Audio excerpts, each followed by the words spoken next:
Hello everyone. Well, as a kid, we were all excited about sitting in the window seat of the train. And our excitement used to get doubled when the train passes through a bridge. You can recall the kind of sound which we used to experience as a kid when the train passes through a bridge. And we used to wonder that what actually is that bridge made of? What is that zigzag structure in that bridge? That zigzag structure is nothing but truss that we are going to study in this particular unit. Now, what actually are the trusses? Trusses are the system of bars which are connected end to end so as to form a rigid structure, and which is then subjected to the external forces. And because of that external forces, internal forces developed in the members of that bars, members of that trusses. The example I already told you, you can see, you have already seen in the railway bridges, you have seen in the rooftop, trusses are used in the rooftop. You have seen such a structure in different award functions or in different studios in order to hang the lights on that. Okay, so this is nothing but trusses. Now, this trusses can be either a plain truss or it can be a spatial truss. Now, what is a plain truss? If all the members of the trusses lie in a single plane, or you can say if the axis of all the members of the trusses lie in a single plane, then you can call it as a plain truss, like you can see here in this example, if all the members are lying in the single plane. Now, what is a spatial truss? Now, spatial truss means the members lie in a different plane, axis of the members lie in a different plane, like you can see in the mobile tower. Okay, you have members in lying in the different planes, so axis of the members lie in a different plane, so that particular truss is nothing but a spatial truss. So, in our syllabus we just have plain trusses, we do not have the spatial trusses. Now, what happens when a load is applied on any plain truss? Suppose we have this truss and the load is applied. So, just remember one thing, the load is always applied at the joints in the trusses. The load is never applied in between the member, load is always applied at the joints. So, what happens when the load is applied at the joints? So, the members of this trusses will be subjected to either tension or they will be subjected to compression, and axial tension and axial compression. So, in this particular unit we will just determine the forces which are acting on the members of the trusses. And further, if we want to then design, then we can design using that forces, but right now we are just concerned with determining the forces. Okay, so these members are subjected to either axial tension or axial compression. And how can we represent that? So, suppose if the force is acting away from the joint, if the force is producing a pull in the joint, just remember like this, if the force is producing a pull in the joint, this is the joint and this force is pulling this joint, then this is nothing but a tensile member. Getting this? And if the force is pushing the joint like this, suppose if the force is acting like this, then this is nothing but a compressive member. If the force is pulling the joint, how can the force pull the joint? So, if the tensile force is acting, then because of the internal resisting force, these joints will be pulled. Okay, so in case of tensile member, the joints will be pulled. So, if the joints are pulled, then this is a tensile member, and if the joints are getting pushed, then this is a compressive member. Okay, so this is the way in which we can determine whether the member of the truss is subjected to tensile force or a compressive force. Okay. Now, coming to the types of trusses. So, basically there is an equation m is equal to 2j minus 3, where m is number of members and j is number of joints.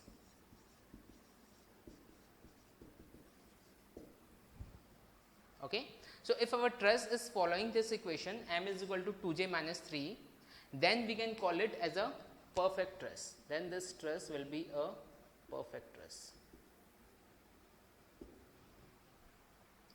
Okay. And if this m is less than 2j minus 3, then this will be a collapsible truss.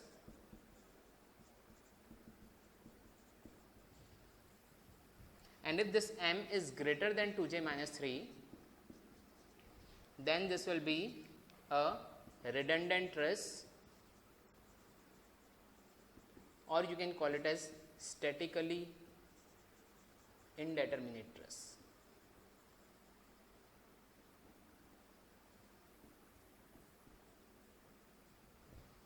Statically indeterminate truss. I will give you an example. Suppose we have a truss like this.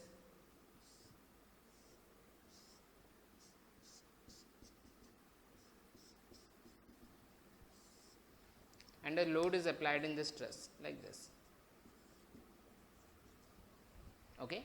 Now, here number of members are 1, 2, 3, 4 and 5. Number of members are 5. How much joints are there? Number of joints are 1, 2, 3 and 4. 4 number of joints. Okay. If I calculate this 2j minus 3, 2j minus 3 will be equal to 2 into 4 minus 3, 8 minus 3, which is equal to 5. This means here m is equal to 2j minus 3. So, this truss is nothing but a perfect truss. Okay. If I remove one of the member, suppose if I am removing the member number 3, now what will happen? If I am removing this member, now here number of members are 4, number of joints are also 4. What will be 2j minus 3? This 2j minus 3 will be equal to 2 into 4 minus 3, which is equal to 5. This means m is less than 2j minus 3. That means number of members is less than the required number of member, required minimum number of member. Okay. So, such a truss will be a collapsible truss. Collapsible truss means this will collapse. When you apply a load on this, this will collapse. Okay. Suppose third case, I am having this type of truss. Suppose that means number of members are 2 more members are added, 3 and 6. Okay. So, here number of members are 6, number of joints are 4. So, what will be 2j minus 3? This will be equal to 5.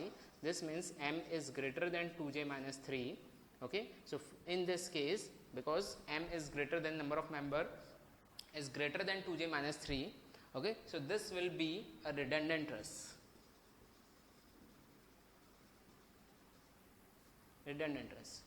Okay. Or you can also call it as a statically indeterminate truss. Here the number of members are greater than the minimum number of required members. Okay. So, such a truss is called as statically indeterminate truss.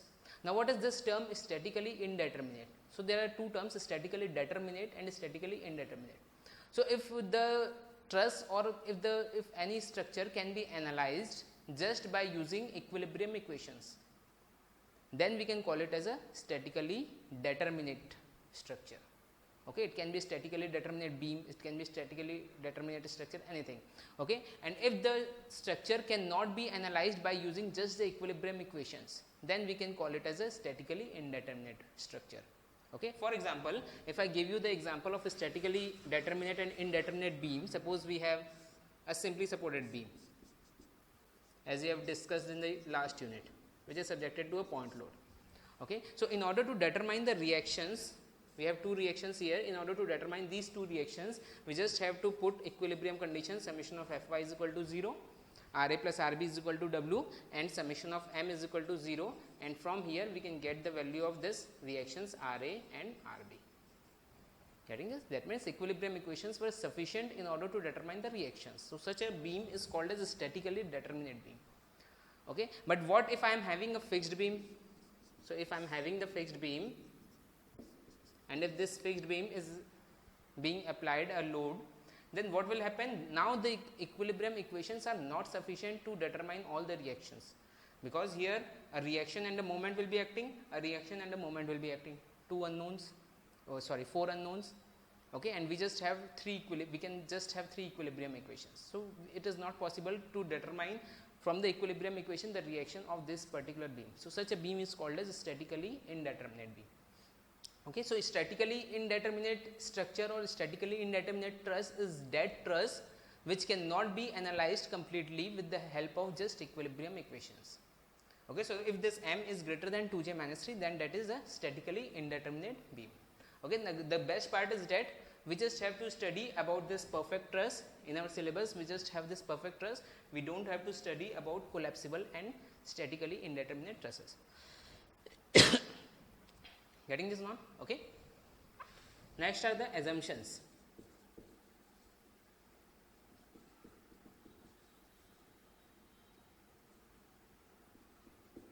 Now, what are the assumptions taken in order to analyze these stresses?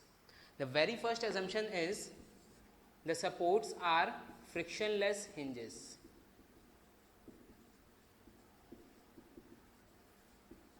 Okay, whatever supports we are using in this particular hinge, all these supports are frictionless hinges. However, in actual practice, these are not actually hinges. In actual practice, if you can see the support are like this. There will be a plate and different bars are either riveted to this plate or they are either welded to this plate in actual sense. But ideally we assume that they are just having a frictionless hinges. Okay, first thing. Second thing, the weight of the bars are negligible.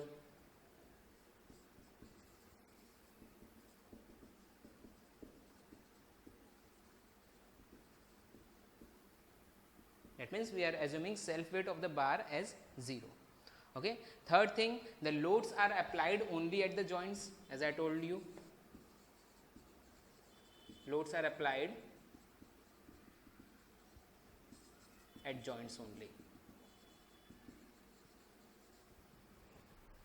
Okay, so these are three basic assumptions. First, the supports are frictionless hinges. Second, the bars of the weight of the bars are negligible, very less as compared to the load applied to the trusses. And third thing, the loads are applied only at the joints and not in between the members. Getting this one? Now we will see different methods through which we can determine the forces in the bars of the trusses. Okay, so very first method is the method of joints.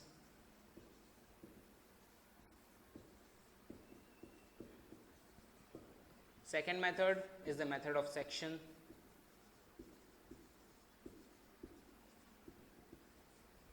And there is one more method, that is graphical method.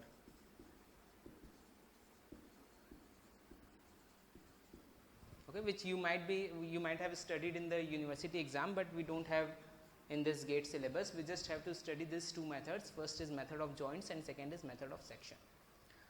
Now, before actually going to determining the forces of the bars, let me tell you few theorems through which it will be easy to determine the forces of few members. The very first theorem, very important note, the very first theorem, if we have two non-collinear bars, just understand this thing very carefully. If you have two non-collinear bars such that no external force or reaction is acting on that bar or on that joint, then the forces on both the bars are 0. For example, we have in this particular truss, we have these two bars, bar 1, suppose this is 1 and this is 2, these two members, member 1 and member 2.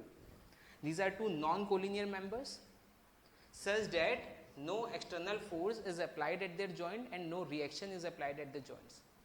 Then the forces in these two members, both of these members will be equal to 0.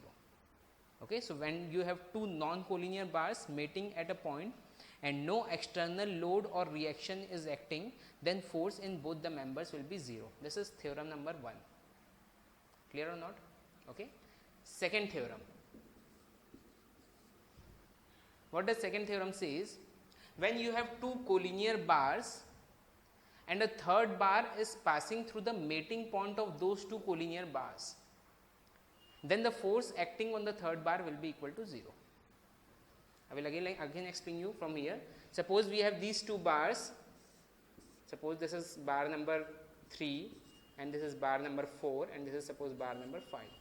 Okay, so we have these two bars, bar 3 and bar 4. These are collinear bars. And another bar 5 is passing through this mating point of 3 and 4, these two collinear bars. Then the force acting on this bar 5 will be equal to 0. Clear or not? Okay, I will repeat it again. When two collinear members meet at a point and third member is connected at this point, then the force in this third member is equal to 0. Clear or not? I will repeat these two theorems again. If you have two non-collinear members such that no external force or reaction is acting at the joint, then the forces in both the members are 0. First thing. Second thing, when you have two collinear members and third member is passing through these two, the meeting point of these two collinear members, then the force in the third member will be equal to 0. Clear or not? Okay, this third member can be like this also. It is not necessarily perpendicular, it can be like this. Okay, but only one member should be there. It's not like if another member is also passing, then the force in both are 0. It's not like that. Okay, only one member should pass through that, then the force acting on this third member will be equal to 0. Clear or not? Okay, so based on this, now we will look at the method of joints. The first method, the very first method is the method of joints. We will solve one question, and with that question only we will understand what actually, how can we determine the forces with this method of joints. Okay. And we have to determine the forces in each and every member by using method of joints. Okay, so very first thing is to determine the reactions. So we will determine the reactions. So reactions acting here will be RA, and one more reaction RAH, horizontal reaction, whose component obviously will be 0 because no inclined or horizontal load is acting, and at point B a reaction RB is acting. Sorry. Now by using simple equilibrium equations, obviously this is a perfect truss. If you want, you can check it out. How many members are there? Member 1, 2, 3, 4, 5, 6 and 7. Okay, so there are 7 members. Number of members M is equal to 7. Number of joints J is equal to 1, 2, 3, 4, 5. That means 2J minus 3, 2 into 5, 10 minus 3, which is equal to 7. Number of members is equal to 2J minus 3. So this particular truss is a perfect truss. Okay, that means we can determine the reactions with the help of, or we can analyze the complete truss with the help of equilibrium equations. So first of all, let us determine the reactions. So what will be this RA and RB? Summation of F y is equal to 0. Therefore this RA plus RB will be equal to total downward force, which is equal to 15 kilonewton. First thing. Okay. Now moment about A is equal to 0. So this RB into this distance, the distance given are 5 meter and 5 meter. These are given distances. Okay, so this will be RB into 10 minus this 10 into this distance. Now what will be this distance? Now because these two angles are equal, so this will be a center point of this. Similarly these two angles are equal, so if I drop a perpendicular, this will be a center point. That means at a distance 2.5 meter from here, 2.5 meter from here. Okay, so this will be minus 10 into 7.5 minus 5 into 2.5 is equal to 0, and from here you can get the value of this RB. From here this RB will be equal to 8.75 kilonewton, and on putting this value, this RA will be equal to 6.25 kilonewton.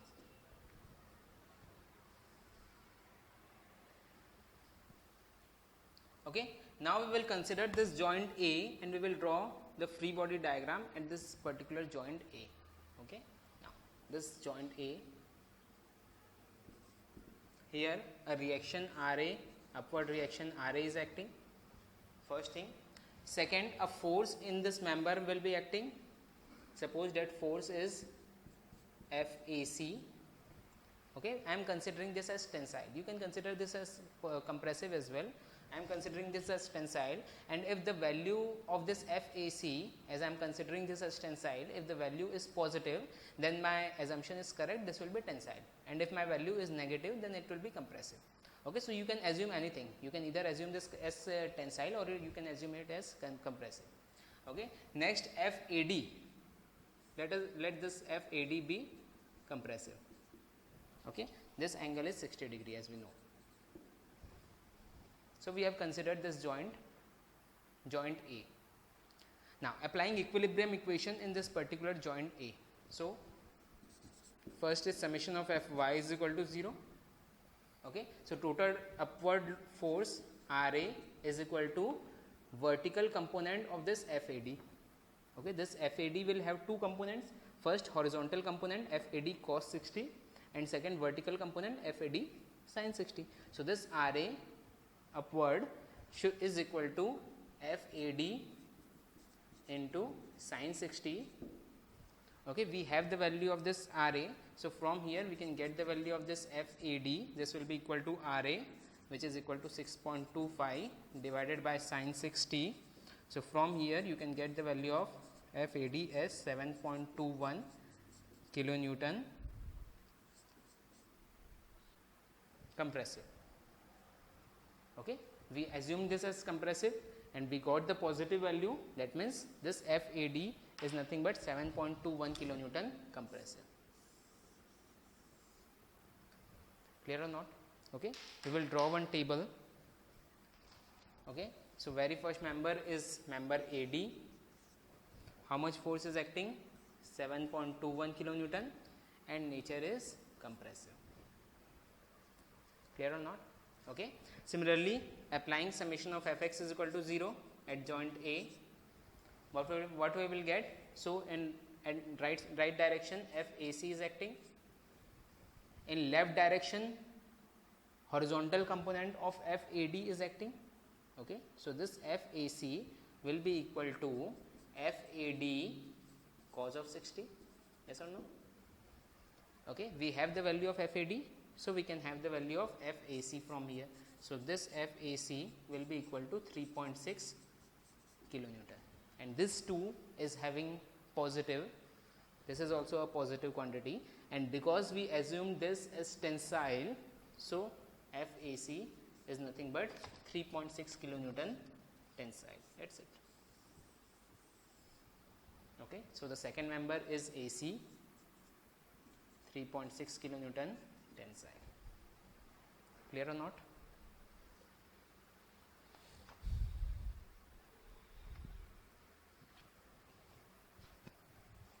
Okay. Similarly, we will assume other joints and we will determine the forces in rest of the members as well. So, next joint is joint number B. Now, considering joint B,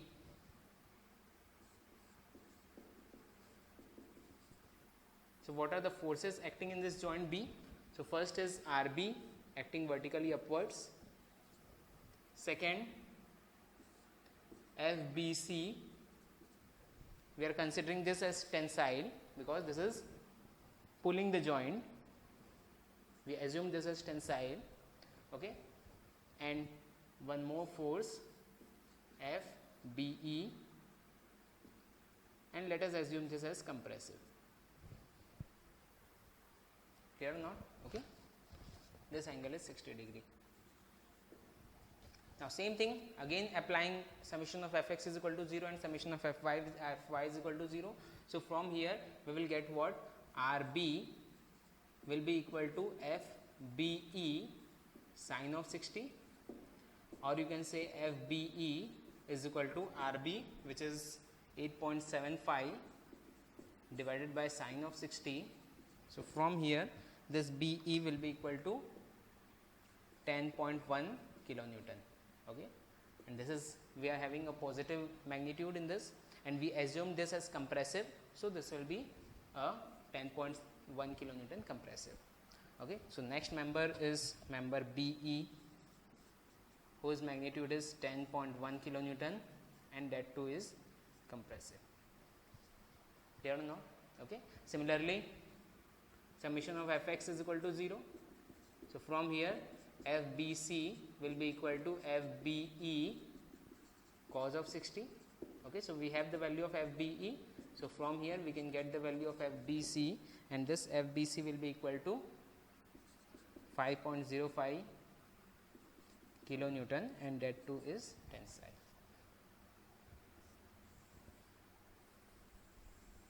So, we got the value of FBE and FBC. So, this FBC is equal to 5.05 kilonewton tensile. Clear or not? Okay. Now, coming to next joint, let us consider now the joint D and then we will consider the joint E. Okay. Now, in order to now how can you choose the joint? So, in any joint at least you should have just two unknown, not more than two unknown, because you just have two equilibrium equations, summation of fx is equal to 0 and summation of fy is equal to 0. So at least two unknown you should have, at most two unknown you should have, not more than that.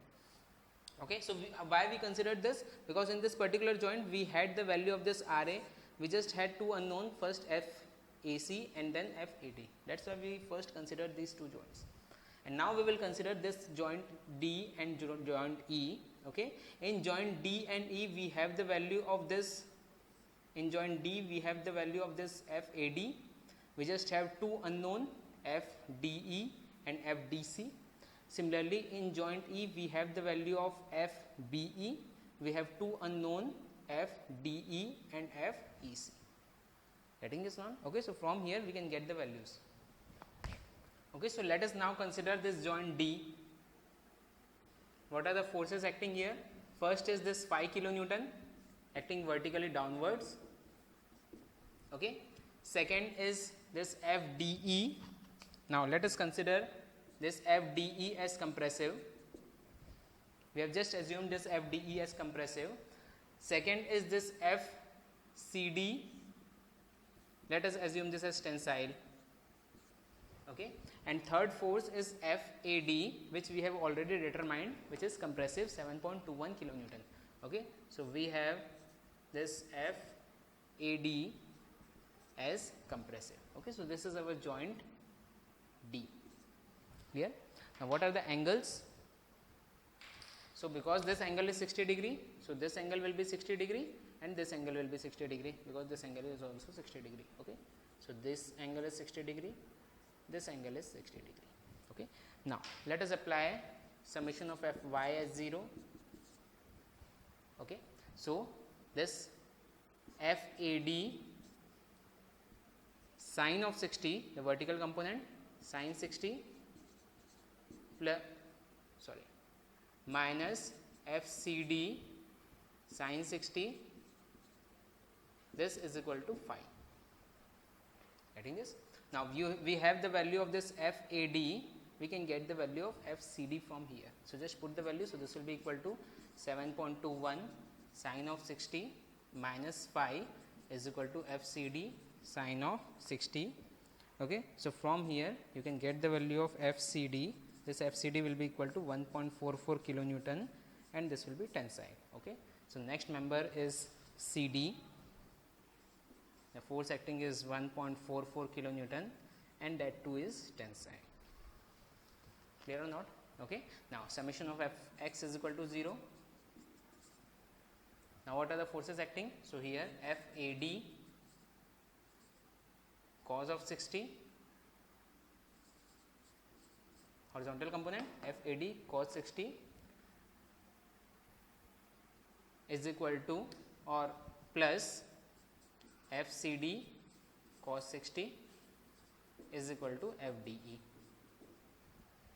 Getting this not? Okay, so we have the value of this FAD, we have the value of FCD, so we can get the value of FDE from here. So from here this FDE will be equal to 4.325 kilonewton compressive. Okay, so FDE is 4.325 kilonewton and that too is compressive. Clear or not? Okay, so in this way we have determined the forces in member CD and DE as well.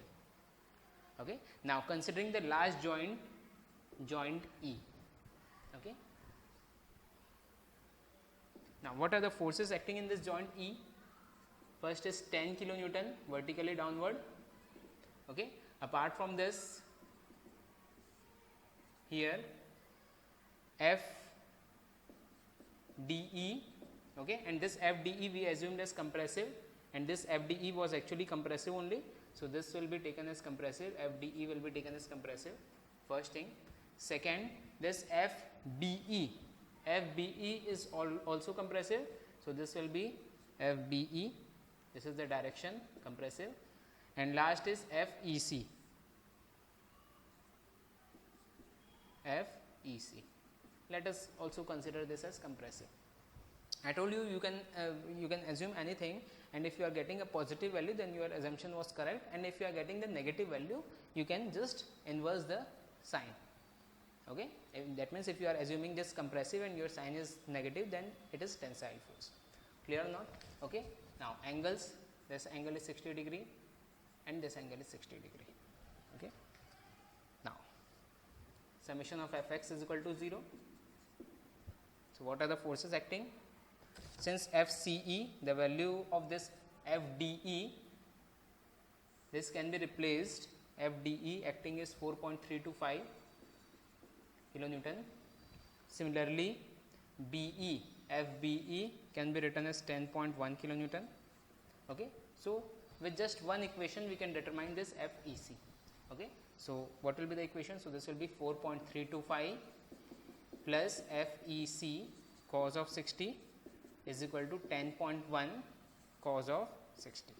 Okay. So from here you can get the value of FEC. This will be equal to 1.45 kilonewton, and that too is compressive. We assumed it as compressive and we got the positive sign. So from here last member FEC is 1.45 kilonewton and that too is compressive. That's it. Okay. So in this way we can determine the forces in each and every member with the help of this method of joints. A very simple method. You just have to put summation of Fx is equal to 0, summation of Fy is equal to 0, and you have the value of forces. Getting this now? Okay. So this was the first method, that is method of joints. Next method we will study, that is method of sections. Okay. So next method is the method of section. So we have seen the method of joints, in which we consider each and every joint and we determine the forces in each and every member with the help of equilibrium equations. Now what if we want to determine the forces in just few member? Then for that we will use this method of sections. Like in this case, in this question, here forces, downward forces are applied at point A 2 kilonewton, at point G 6 kilonewton, at point F 3 kilonewton, and at point E 1.5 kilonewton. This is the given truss. And we want to determine the forces in this members, in member BC, in member GC, and in member GF. These are the three members in which we want to determine the forces. Okay. So in such questions, obviously we can determine with the help of method of joint, but it would be little lengthy. Okay. So better would be to use this method of sections. So what to do in this method of section? We will just cut the section from all the members, passing through all the members where the forces are to be determined. That means we will cut the sections passing through BC, GC and GF. This is our section. Getting this or not? Okay. And now we will draw the free body diagram of this particular part, of any one part, and we will solve this question. We will determine the forces by taking moment. Okay. Before moving further, let us first determine the reactions. So what will be the reactions? So here two reactions will be acting, one here at point RA and here at point RE. So RA plus RE is equal to 2 plus 6 plus 3 plus 1.5. So this RA plus RE is equal to 12.5 kilonewton. Getting this or not? Okay. Now taking moment about point A. So this will be equal to RE into 9 minus 1.5 into 9 minus 3 into 6 minus 6 into 3 is equal to 0. Getting this? So from here we can get the value of this RE. This RE will be equal to 5.5 kilonewton, and similarly RA will be equal to 7.7 kilonewton. Sorry, only 7 kilonewton. Okay. So we can determine, we have determined the reactions RA and RE. Okay. Now let us draw the free body diagram of this particular side of the section. Okay. So our truss will be like this.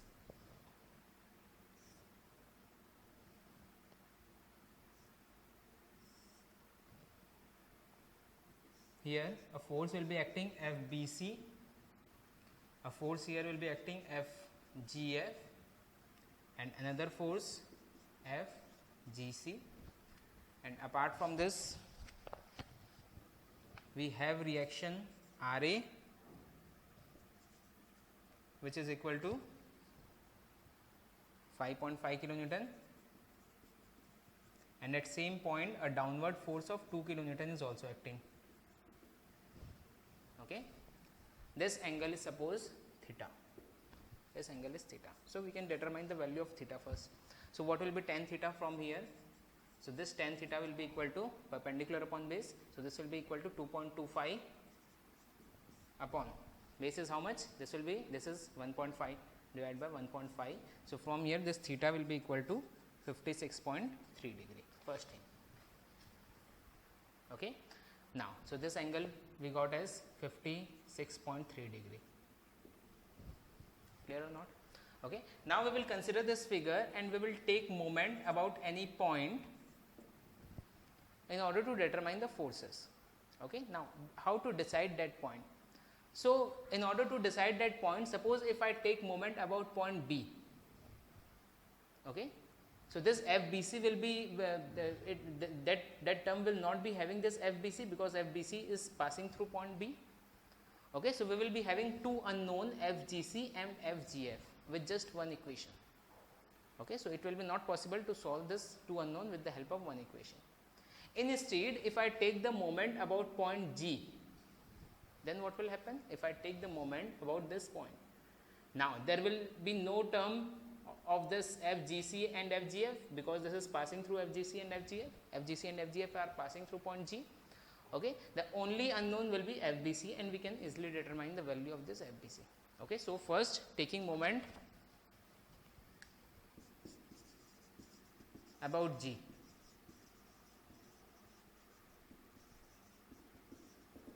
Okay. Now,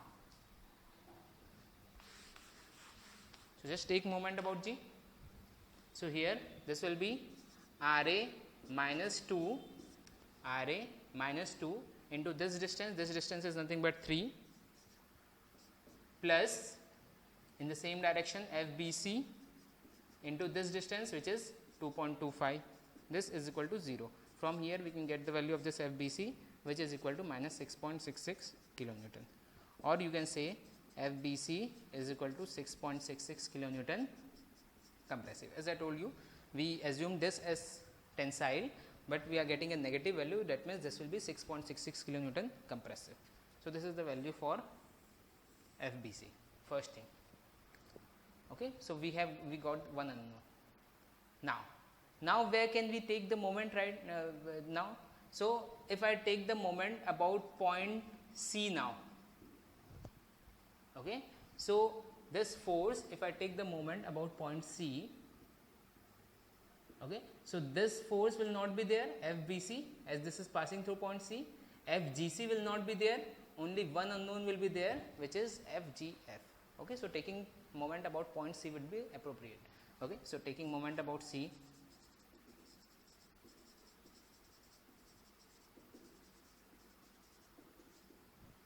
Okay. So, this will be RA minus 2 about point C into 4.5, okay, minus 6 into this 6 kilonewton acting here into this distance, which is 1.5, minus FGF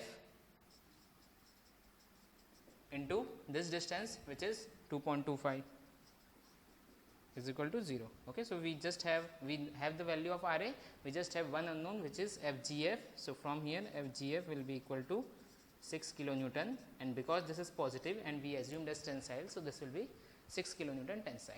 Second thing.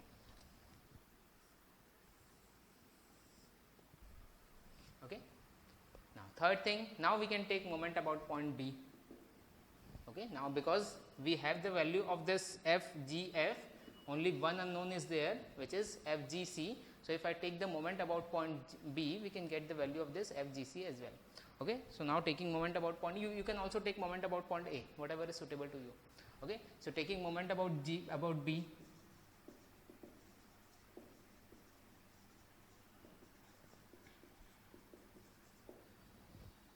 Okay. So, this will be equal to what? About point B. So, this will be equal to RA minus 2 into this distance, which is 1.5 plus, why we are taking this as plus, because this RA is making a clockwise movement at this point B, and this 6 kilonewton is also making a clockwise movement at this point B. Okay, so this will be plus 6 into 1.5, okay, minus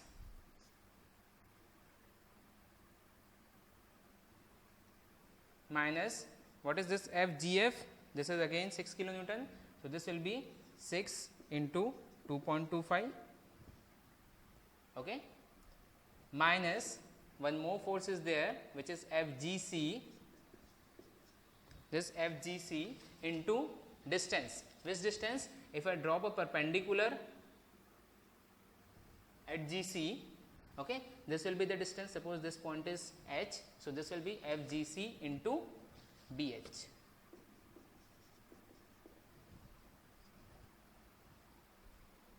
Clear or not? Okay. Now, how can we determine this BH? What is this BH? We have dropped a perpendicular on GC. This is point H. Okay. This angle is theta. This angle is also theta, and this angle will be theta. So, this angle will be equal to theta. Okay. So, if I am taking sin theta here, sin theta is perpendicular upon hypotenuse. So, this, what is this perpendicular, which is BH upon hypotenuse is BC. Okay. So, from here we can get the value of BH as BC sin theta. So, BC is nothing but 3, sin of theta is nothing but 56.3. Okay. So, from here we can get the value of this BH. Now, just put the value. So, this is equal to 0. So, from here just put the value of BH as well. We have the value of RA as 7 kilonewton. So, this will be 7 minus 2 into 1.5 plus 6 into 1.5 minus 6 into 2.25 minus FGC into 3 sin of 56.3 is equal to 0. Okay. So, we just have one unknown, which is FGC. So, from here this FGC will be equal to 1.2 kilonewton, and that too is tensile.